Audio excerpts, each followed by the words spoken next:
हम संविधान को मानने वाले लोग हैं। ये बुलडोजर गरीबों पे नहीं चल रहा है, ये बुलडोजर भारत के संविधान पर चल रहा है और इस बुलडोजर का इलाज भी हम लोगों को करना पड़ेगा। मैं आपसे फिर कह रहा हूं, बुलडोजर से नहीं, आप अपनी एकता बना के रखिए। संविधान की ताकत से बुलडोजर भी निस्तानाबूद होगा और बुलडोजर चलाने वाली सरकारें भी निस्तानाबूद होंगी। मेरी बात को आप याद, ऐसे अपनी मुट्ठी ऐसे बंद करो एक बार, बताओ एकता में शक्ति है या नहीं है? बताओ बताओ, जिस मुल्क के लिए इतनी कुर्बानियां दी, मुल्क हमारा है या नहीं है? बताओ, क्या अपने मुल्क की तरक्की को मजबूत करना हमारी जिम्मेदारी है या नहीं है?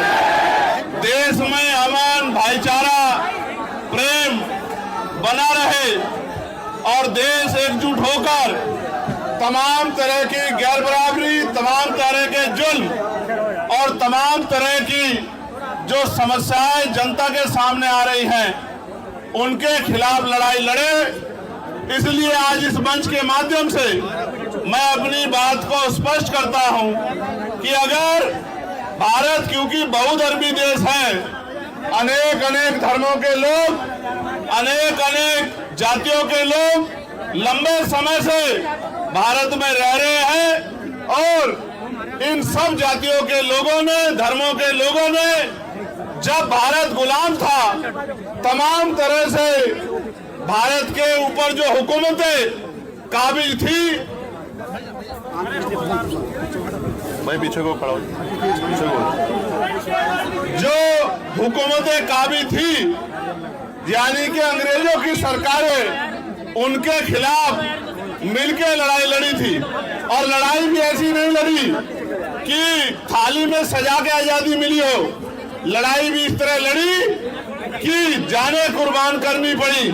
बहुत सारे बड़े पैमाने पे हर सभी धर्मों के लोगों ने बलिदान दिए, तब जाके देश आजाद हुआ। और आज जब देश को आजाद हुए 75 साल से ज्यादा हो गए हैं, तो जानबूझ के, चाहे मुसलमान हो, चाहे सिख हो, चाहे क्रिश्चियन हो, चाहे बौद्ध हो, चाहे जैन हो, या कई जगह पर अन्य धर्मों के खिलाफ भी तमाम तरह से उनको उकसाने, डराने, दबाने और उनको अकेला महसूस कराने का जो षड्यंत्र किया जा रहा है, इसके खिलाफ हम, हमारा संगठन, हमारी पार्टी पूर्ण रूप से हर कमजोर के, हर गरीब के, हर मजलूम के साथ खड़े हैं। और जब तक ये गैर बराबरी पर आधारित व्यवस्था जो लोगों को डराने, दबाने, सताने का काम करेगी, हम अपने भाइयों का हाथ नहीं छोड़ने वाले। और मैं ये भी कहना चाहता हूं अपने भाइयों से भी, आज का कार्यक्रम जब वो रख रहे थे तो मैंने उनसे कहा कि जब आप कार्यक्रम करने जाएंगे तो आपके ऊपर झूठे मुकदमे लगा के जैसे आप सड़क पे आओगे आपको डराने का काम किया जाएगा। इसलिए इस काम की जिम्मेदारी जिन लोगों को, जो सबको अपना भाई बना के एकजुट होकर चलना चाहते हैं, उन भीम आर्मी आजाद समाज पार्टी के लोगों को अपने हाथों में उठानी चाहिए। क्योंकि जब आप वोट मांगने जाते हो तब तो आप सबसे वोट मांगते हो, बड़े बड़े वादे करते हो, और जब चुनाव निकल जाता है और गरीबों पे, कमजोरों पे जुल्म होता है, तो सारी पार्टियों की तरह आप भी इंतजार मत करो कि वो सड़क पे निकल के अपने आप लड़ाई लड़े। अगर आप सड़क पे निकलोगे तो उनके लिए आपको एजेंडा बना के अपना काम करना आसान हो जाएगा। मैं आपको विश्वास दिलाता हूं, आपको पता होगा जिस शख्स ने पैगंबर साहब पे टिप्पणी की थी, उस पे मुकदमा लिखवा के जेल भिजवाने का काम भी हम ही लोगों ने किया। और हमारे लोगों ने गाजियाबाद में आंदोलन किया और अरेस्ट कराने का काम किया।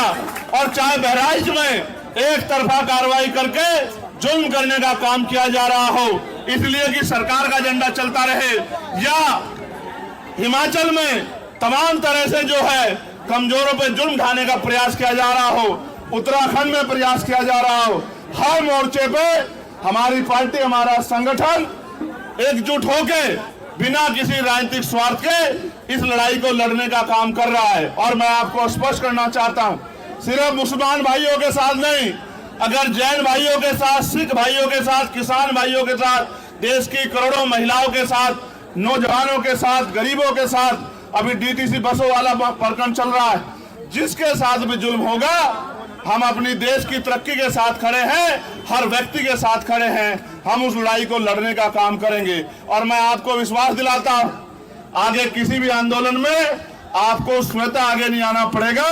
जब जब कोई जुल्म होगा हम लोग उस लड़ाई को लड़ने का काम करेंगे। और याद रखना, ये जो आरएसएस के लोग हर जाति धर्म के लोगों में घुस गए, इनके विचार को मानने वाले लोग हर जाति में हैं, हर धर्म में हैं।